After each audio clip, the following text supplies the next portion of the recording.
मकर संक्रांतीच्या सणानिमित्त म्हणजेच आज भोगी असल्याने खरं तर रुक्मिणी मातेला खरं तर भोगी करण्याकरता पहाटेपासूनच महिला भाविकांनी खरं तर विठ्ठल मंदिरामध्ये गर्दी केलेली आपल्याला पाहायला मिळत आहे। आज खरं तर देवाच्या नित्योपचारामध्ये देखील बदल करण्यात आला होता।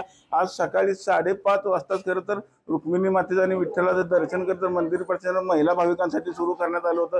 आपण बघू शकतो की सकाळपासूनच विठ्ठल मंदिरामध्ये गर्दी झाली आपल्याला पाहायला मिळते।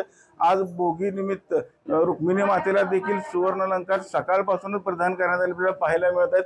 वेगवेगळ्या प्रकारचे दागिने खरं तर रुक्मिणी मातेला आज प्रदान केलेले आपल्याला पाहायला मिळतात। रुक्मिणी मातेचं विलोभनीय दृश्य पाहण्याकरता अनेक भाविक खरं तर राज्याच्या विविध भागातून रुक्मिणी मंदिरामध्ये आलेले आपल्याला पाहायला मिळतात। सकाळपासून जी महिला भाविकांनी गर्दी केली होती त्यामुळे विठ्ठल दर्शनाकरता जवळपास 5 ते 6 तासाचा कालावधी देखील आज लागत असल्याचं आपल्याला पाहायला मिळतं।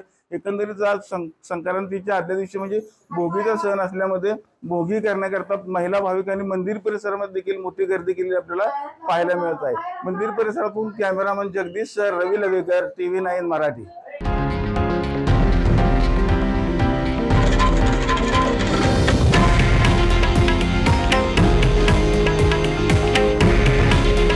हे आहे देशातील नंबर 1 न्यूज नेटवर्क आणि आपण पाहत आहात TV9 मराठी। काळजी तुमची, हित महाराष्ट्राचं।